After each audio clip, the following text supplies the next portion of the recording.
President Susan Foster stood in the rebuilt White House, looking out at a Washington, D.C. that had been transformed. The old monuments were still there, but now they were surrounded by towers that reached toward the stars.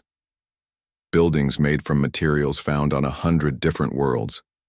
Gardens growing plants that had never been seen on Earth before humans brought them back from distant colonies. The returning humans had not come back empty-handed.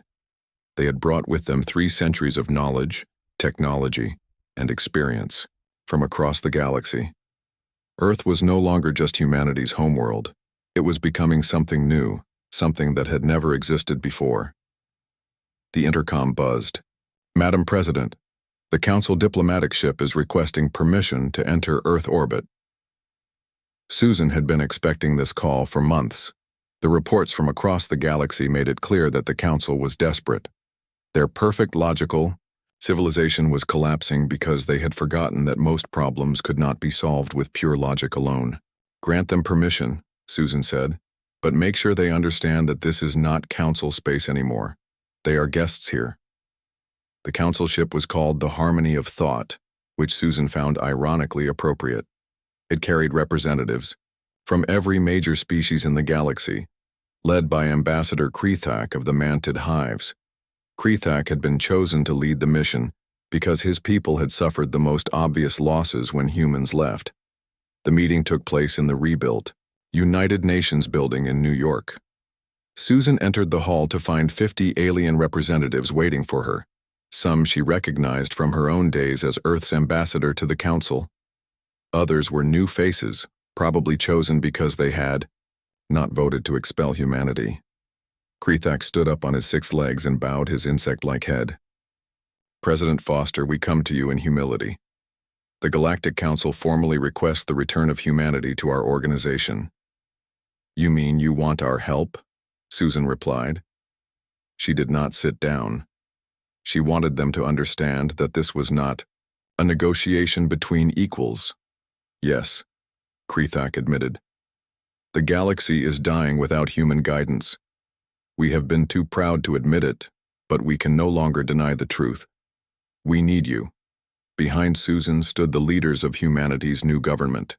Jake Morrison was there, now serving as Earth's Minister of Defense. Admiral Martinez commanded the space fleet. Dr. Amy Rodriguez led the Medical Council. These were the people who had been dismissed as too dangerous for galactic society. "Tell me exactly what you are offering," Susan said. Ambassador Veltar of the Zephyrians stood up. His pride was clearly wounded, but desperation made him speak.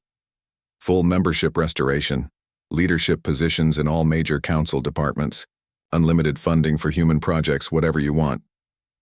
"What we want," Susan replied, "is to never again be treated as your servants." The alien representatives shifted uncomfortably. For 3 centuries, they had thought of humans as useful tools. Dangerous tools that needed to be controlled, but tools nonetheless. The idea of humans as equals was difficult for them to accept. Dr. Rodriguez spoke up from behind Susan. "While you have been learning to live without us, we have been advancing our own civilization. We have developed medical techniques that surpass anything in the galaxy. Our agricultural systems can feed populations you cannot imagine. Our engineering can build things that you consider impossible." Admiral Martinez stepped forward. "Our military doctrine has evolved beyond your understanding. We are no longer just the galaxy's policemen. We are a civilization that has learned to be completely self-sufficient." The alien delegates looked at each other nervously. They had come expecting to find humans who were grateful for any chance to return to galactic society. Instead, they found humans who had grown beyond the need for their old masters. "Ambassador," Krethak tried a different approach. "Surely you feel some responsibility for the suffering that is happening across the galaxy. Billions are dying in wars that human peacekeepers could stop. Plagues are spreading that human doctors could cure. Economies are collapsing that human advisors could save." Susan's expression did not change. "Those people are suffering because their leaders chose to throw away the help that could have saved them. You made your decision. Live with the consequences." "But innocent people are dying," Krethak pleaded. People have always died in wars and plagues and famines, Jake Morrison said. The difference is that for 3 centuries, humans died to prevent it. We bled so that your people could live in peace. We sacrificed our own safety to protect yours, and you repaid us by calling us too dangerous to exist in civilized society. The hall became very quiet. Every alien in the room remembered voting to expel humanity. They had convinced themselves that they were protecting the galaxy from human violence. Now they could see that human violence had been protecting the galaxy from itself. Susan walked to the center of the room. I will make you an offer. Humanity will return to the galaxy, but not as your subjects, not as your servants, not as junior partners who need your permission to act. She paused and looked at each alien representative. We will return as equals. Human colonies will be governed by human law. Human forces will act according to human judgment. Human diplomats will negotiate from positions of strength, not supplication. That is unacceptable, declared the NextHFY representative. No single species can be given such independence within the council structure, Susan smiled. Then enjoy your collapsing civilization. She turned to leave, but Krethak called out desperately. Wait. What you ask for? It would fundamentally change the nature of the council. Yes, Susan agreed. It would change the council from a system where humans serve other species into a system where humans work with other species. That is the only relationship we will accept. The aliens spent 6 hours in closed session, debating Susan's terms. During that time, reports continued to arrive from across the galaxy. Another plague, outbreak, another economic crash, another war that was spiraling out of control. When they returned, Krethak looked exhausted. We accept your terms. Humanity will be granted full autonomous status within council space. Your colonies, your laws, your military forces. But in return, you must help us restore order to the galaxy. We will help, Susan agreed, but as partners, not as servants, and we will do things our way, not your way. Over the following months, human ships returned to the stars. But they were different, ships carrying different people with a different mission. These were not human servants coming to clean up alien mistakes. These were human partners coming to build a better galaxy. The changes were immediate and dramatic. Human peacekeepers did not just stop the wars. They found ways to prevent future conflicts by addressing the causes instead of just treating the symptoms. Human doctors did not just cure the plagues. They built medical systems that could adapt and respond to new threats. Human engineers did not just fix the failing terraforming projects. They created new technologies that made planets safer and more productive. But the biggest change was not in what humans did. It was in what they taught. Across the galaxy, other species began to learn human ways of thinking. They learned to consider emotional factors in their logical decisions. They learned to look for creative solutions instead of just applying rules. They learned to see problems from other perspectives instead of just their own. On the colony world of New Babylon, Ben Clark returned to find the Xerian people struggling with failed crops. But instead of just fixing their farms, he taught them to think like farmers. He showed them how to feel when plants were healthy, how to sense what soil needed, how to predict weather patterns by understanding atmospheric emotions. The Xerians learned slowly, but they learned. Within 2 years, they were growing food more efficiently than they ever had before. On Epsilon Centauri, Kate Wilson did not just repair the atmospheric processors. She trained local engineers to think like planets. She taught them to see terraforming as a conversation between technology and nature, instead of a conquest of nature by technology. Dr. Amy Rodriguez returned to Nexus Station and rebuilt the medical center. But she also created a new school where alien doctors learned to combine their logical analysis with human intuition. They learned that healing was not just about applying correct treatments, but about understanding patients as complete beings with fears, hopes, and complex emotional needs. The galaxy began to heal, not just from the crises that had erupted when humans left, but from deeper problems that had existed for millennia. Species that had been enemies for centuries began to find common ground. Conflicts that had seemed impossible to resolve were settled through creative solutions that satisfied everyone. Susan Foster stood again at her window in the White House, but now she was looking up at the stars instead of down at the Earth. Humanity had returned to the galaxy, but they had returned as teachers instead of servants. The greatest victory was not that humans had saved galactic civilization. The greatest victory was that they had shown the galaxy how to save itself. Every species that learned to think a little more like humans became a little better at solving their own problems. And in the great council hall where Jake Morrison had once announced humanity's departure, a new inscription was carved into the wall in 100 different languages. Peace is not the absence of conflict, but the presence of understanding. Below it, Captain Jake Morrison stood on the bridge of the UES Defiance and watched the blue glow of the holographic display. The alien faces stared back at him with cold eyes. These were the Zephyrians, and they had just said no for the last time. Ambassador, Lisa Carter stepped forward. Her voice was calm but firm. High Council of the Zephyrian Empire, we have tried to find peace for 3 years. We offered trade deals. We offered shared colonies. We offered friendship. You have rejected everything. The lead Zephyrian, a tall being with silver skin and dark eyes, made a sound that might have been laughter. Humans think too much of themselves. You are children playing with toys in space. We have ruled this sector for 10,000 years. Lisa did not blink. We are not children. We are your neighbors. All we want is to live in peace. Peace. The Zephyrian's voice was full of hate. You take our worlds. You build your ugly cities on our sacred grounds. You spread like a disease through clean space. Captain Morrison clenched his hands but stayed quiet. This was Lisa's job, not his. But he could feel his crew watching him. They all knew this moment would come. Lisa raised her hand. We have taken nothing that was not empty. Every world we settled had no life.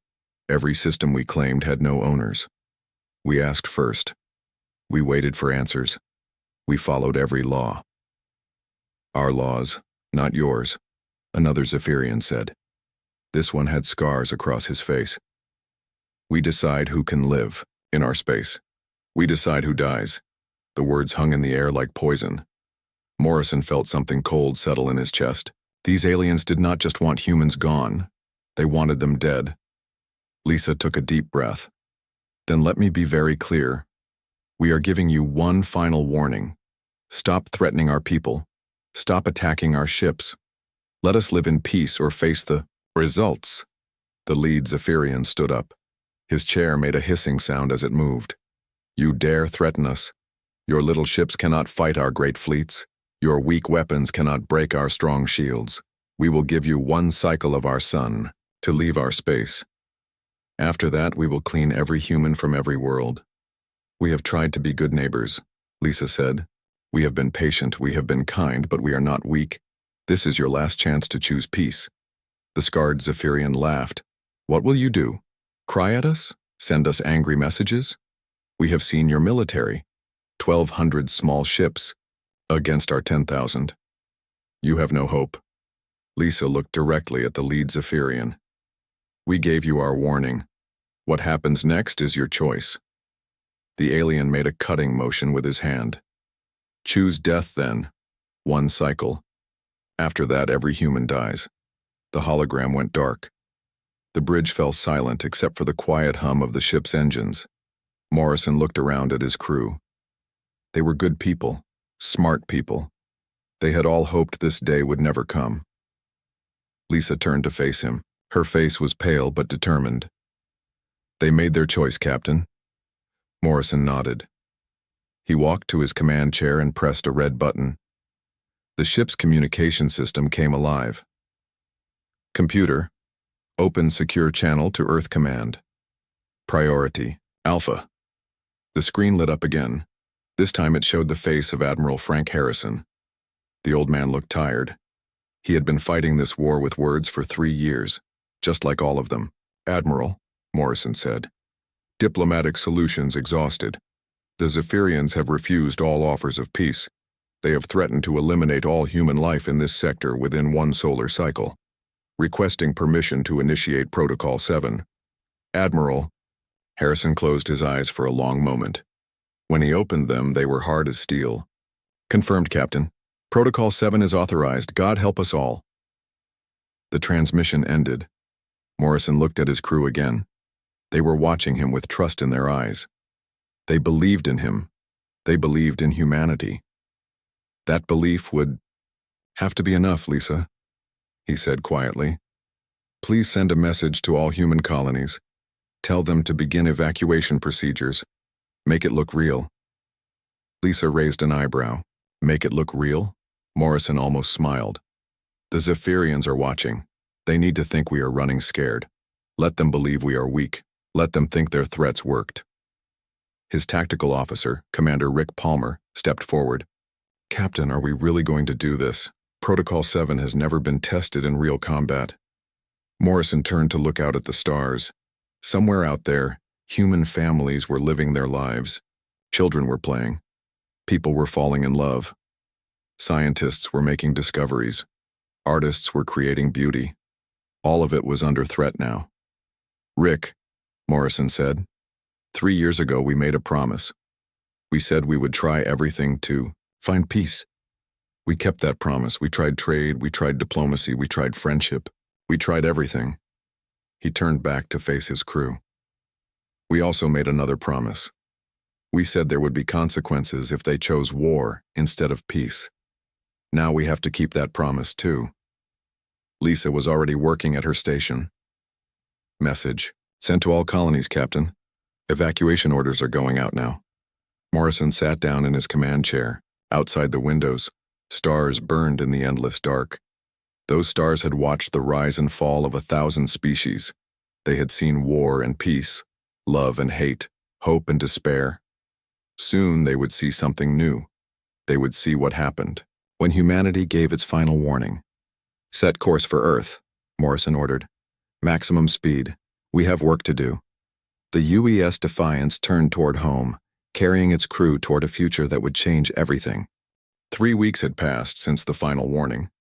Commander Rick Palmer floated in the observation deck of the UES Ghost, watching the Zephyrian fleet through the ship's advanced sensors. The stealth ship was hidden deep inside the purple nebula, invisible to enemy scans. How many ships now, Amy? Rick asked his tactical officer. Lieutenant Amy Sullivan checked her displays. 2012, sir. Still growing. They are pulling ships from every sector of their empire. Rick shook his head. The Zephyrians were building the largest war fleet in their history. Every day brought more ships to the gathering point. Massive battleships the size of cities. Fast attack cruisers with enough firepower to crack a moon. Support ships loaded with troops and weapons. They really think they can scare us into running, said Engineer Pete Jackson. He was working on the ship's stealth systems, making sure they stayed hidden. Look at them showing off, broadcasting their strength on every frequency. Rick pulled up the enemy communications on his screen.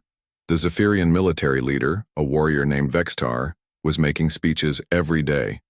He talked about crushing the human disease. He promised to hunt down every human ship and destroy every human world. Sir, Amy said, long-range sensors show human civilian ships leaving the border colonies. Looks like families heading deeper into our territory. Rick nodded. That was part of the plan. The Zephyrians needed to see humans running away in fear. They needed to believe their threats were working. The alien scouts watching human space would report back that the evacuation was real. But Rick knew better. Those were not just scared families running for their lives. Hidden among the civilian ships were special vessels carrying very important cargo. Each ship had a small crew of volunteers and a device that could change the course of the war. Any word from the other teams? Rick asked. Pete looked up from his work. Team 7 finished their job yesterday. Team 12 is in position. Team 3 had some trouble with their target, but they got it done. Rick smiled. For 2 years, human agents had been moving through Zephyrian space. They looked like traders, explorers, scientists, and tourists. But they were really soldiers on the most important mission in human history. Each team had one job: plant a small device in a specific location and wait for orders. The Zephyrians never suspected. Why would they? Humans were just primitive newcomers. They could not possibly threaten the mighty empire. The aliens were so sure of their superiority that they never looked for hidden enemies. "Captain Palmer," came a voice over the communication system. It was Dr. Helen Martinez calling from the hidden base on Luna. "This is Prometheus Base. Are you receiving?" Rick pressed the reply button. "We hear you, Doctor. What is your status?" "Pauli, systems are ready. We have confirmed contact with 96% of the network. The few we cannot reach are in positions where success is not critical." Rick felt excitement building in his chest. The network was humanity's greatest secret. For 2 years, teams had been placing quantum field manipulators throughout Zephyrian space. The devices were small, no bigger than a briefcase. They were powered by micro-fusion cells that could run for decades. Most importantly, they were completely undetectable when inactive. "Doctor," Rick said, "the enemy fleet is almost at full strength. How much longer do you need?" "Give me 48 hours for final calibrations. After that, we will be ready to show the Zephyrians what happens when they ignore our warnings." The transmission ended. Rick looked out at the enemy fleet again. Soon those proud warships would learn that size and strength were not everything. Sometimes the smallest things had the greatest power. On Earth, Admiral Frank Harrison walked through the underground command center. Hundreds of people worked at stations monitoring the situation across the galaxy. Every human ship was tracked. Every alien movement was recorded. The fate of humanity would be decided in the next few days. "Admiral," called out Captain Julie Chen. She was in charge of the hidden fleet positioned near the target zone. "All ships are in position and waiting for orders. The crews are ready." Admiral Harrison nodded. The hidden fleet was humanity's other secret weapon. While the Zephyrians watched obvious military ships retreat toward Earth, they missed the smaller vessels that seemed to be running away. Those ships were actually moving to precise positions throughout the combat zone. "What about the diplomatic channels?" the Admiral asked. "Still open," replied his aide. "Ambassador Carter sent one final message to the Zephyrian leadership this morning. She offered them one last chance to reconsider." "And their response?" "They called us cowards and weaklings. They said we should use our remaining time to pray to whatever gods we worship." Admiral Harrison felt anger building inside him, but he pushed it down. Anger would not help now. Only cold calculation and perfect timing would save his species. Meanwhile, in a secret laboratory beneath the surface of Luna, Dr. Helen Martinez made final adjustments to the control systems. She had spent 5 years developing the quantum field technology. It had taken her team another 3 years to figure out how to use it as a weapon. The breakthrough came when they captured a damaged Zephyrian ship. Human scientists studied every part of the alien technology. They learned how Zephyrian engines worked, how their weapons drew power, how their shields protected them. Most importantly, they learned about the exotic matter cores that powered everything. Those cores were the key. They existed in a delicate quantum state that gave them incredible energy output. But that same delicate state made them vulnerable to specific field manipulations. Change the quantum frequency just right and the cores would shut down safely. The ships would lose all power, but the crews would live. "Dr. Martinez," said her assistant, Tony Kim, "all field generators are responding properly. The network is stable and ready for activation." Helen smiled. "Tony, do you realize what we are about to do? We are going to disable the most powerful fleet in known space without firing a single shot." "And then what?" Tony asked. "What happens after we prove we can shut down their entire military?" Helen looked at the control panel that would change. Galactic history. "Then we find out if humanity really is different from every other species. We will have the power to destroy our enemies completely. The question is, will we choose mercy instead?" Back in the Purple Nebula, Rick Palmer watched the final ships join the Zephyrian fleet. The massive formation was beginning to move toward human space. Their target was the colony world of New Austin, where 50,000 humans lived and worked. "Sir," Amy reported, "the enemy fleet is accelerating. They will reach New Austin in 18 hours. Rick opened a communication channel to Earth. "Command, this is Ghost 1. The enemy is moving to attack. Repeat, the enemy is moving to attack. Admiral I. Harrison's voice came back immediately. Confirmed, Ghost 1, all units, this is command. Execute Protocol 7. I repeat, execute Protocol 7. May God have mercy on all our souls. The die was cast.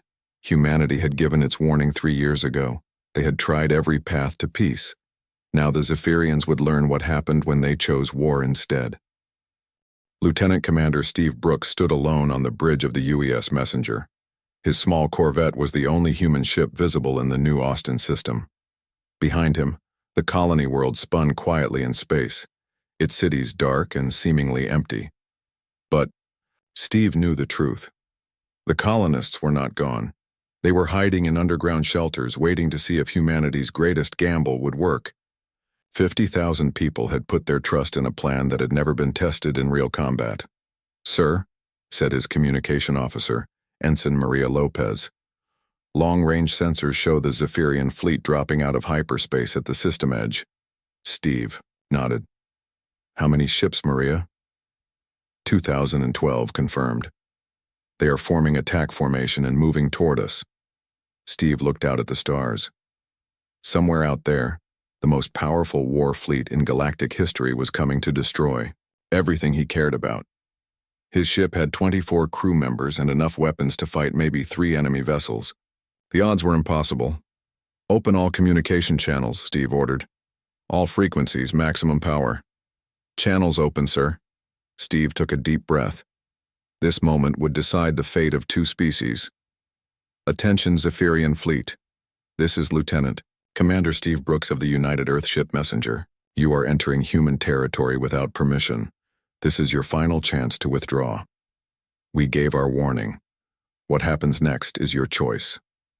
The response came quickly. The voice was full of anger and hate. "Human coward, this is Admiral Vextar of the Zephyrian Empire. We do not recognize your claim to this system. You have 1 minute to surrender before we destroy your pathetic ship." Steve almost smiled. The Zephyrians still believed they were facing scared refugees with primitive weapons. They had no idea what was really about to happen. "Admiral Vextar," Steve replied, "I am not surrendering. I am giving you one last warning. Turn around and leave, or face the consequences of your choice." Vextar's laughter came through the speakers. "One small ship against 2,000. You humans truly are insane. All ships prepare to fire. Destroy that vessel and begin bombardment of the planet." Steve watched his tactical display as the enemy fleet moved closer. The massive ships were spreading out in attack formation. Their weapons were charging. In a few minutes they would fire enough destructive power to shatter moons. "Sir," Maria said quietly, "should I try to contact command?" "No need," Steve replied. "They are watching. Everyone is watching." On Earth, Admiral Harrison stood in the main command center surrounded by screens showing the battle about to begin. Every human military leader in the solar system was present. The president himself was watching from his secure bunker. "Admiral," Captain Chen reported from her hidden position, "all stealth ships are in position around the enemy fleet. We are ready to begin rescue operations as soon as the field activates." Harrison nodded. The rescue ships were another part of the plan that the Zephyrians did not expect. When their fleet lost power, human ships would immediately move to help any vessel in danger. It was important that the enemy understood humanity's intentions. Dr. Martinez spoke from her control station on Luna. "Field generators are active and synchronized. All quantum manipulators are responding. We have clear targeting data on every ship in their fleet, waiting for activation command." "Doctor," the Admiral said, "you may proceed when ready." Back at New Austin, Steve watched the Zephyrian fleet reach weapons range. The enemy's massive battleships opened fire with plasma beams that could melt mountains. The shots streaked through space toward his small ship. "Activate emergency shields," Steve ordered. "All hands, brace for impact." But the impact never came. At the exact moment the plasma beams should have hit, every Zephyrian ship suddenly went dark. Their weapons stopped firing. Their engines shut down. Their shields collapsed. 2012 warships, the pride of the Zephyrian Empire, drifted helplessly in space like dead metal. Steve pressed a single button on his command console. It sent an encrypted signal that traveled instantly to Luna, then bounced to communication stations across the galaxy. Within seconds, every human ship, base, and colony received the same message. Protocol 7 successful. Phase 2 authorized. The stealth ships hidden throughout the Zephyrian formation suddenly revealed themselves. Captain Julie Chen's heavy cruiser, the UES Freedom, appeared directly beside Admiral Vextar's flagship. Dozens of other human vessels materialized around the helpless alien fleet. "This is Captain Chen of the United Earth Navy," Julie broadcast on all frequencies. "Your weapons and engines have been disabled. Your ships are not in immediate danger, but your life support may fail if you do not accept our assistance. We are offering emergency aid to any vessel that needs help." The response was silence. The Zephyrians were too shocked to speak. On the bridge of his powerless flagship, Admiral Vextar stared at the human ships surrounding his fleet. His tactical officer was frantically trying to restart their systems. Nothing worked. Their exotic matter cores had somehow been shut down completely. "How is this possible?" Vextar demanded. "Our technology is superior. Our ships are stronger. How did they do this?" His science officer, a female named Zira, looked up from her instruments with fear in her eyes. "Admiral, our core is intact, but inactive. Something has altered the quantum field that maintains the exotic matter reaction. I have never seen anything like this." Vextar felt cold understanding wash over him. The humans had been planning this for a long time. All their retreats, all their evacuations, all their apparent weakness had been lies. They had been setting a trap, and the Zephyrian Empire had walked directly into it. Back on the messenger, Steve opened communications with the enemy flagship. "Admiral Vextar, this is Commander Brooks. Your fleet is disabled, but your crews are safe. We can restore power to your ships at any time. All we ask is that you listen to what we have to say." There was a long pause before Vextar replied. His voice was different now. The arrogance was gone, replaced by something that might have been fear. "Human, what do you want?" "The same thing we have always wanted," Steve replied. "Peace. We will restore power to one of your ships so you can communicate with your government. Tell them that humanity has kept both of our promises. We tried everything to find a peaceful solution, and we warned you what would happen if you chose war." Steve looked at his crew. They were staring at him with pride and amazement. They had just witnessed something impossible. A tiny human ship had defeated the greatest fleet in galactic history without firing a shot. "Maria," Steve said, "please, send a message to command. Tell them the demonstration was successful. The Zephyrians are ready to listen." As the message traveled toward Earth, Steve looked out at the disabled alien fleet. 2,000 ships floating dark and silent in space. Each one could have destroyed his vessel with a single shot. But now they were helpless, dependent on human mercy for their survival. The Zephyrians had learned the first lesson about humanity. When humans gave a warning, smart people listened. The question now was whether they were ready to learn the second lesson. When humans offered friendship, they meant it.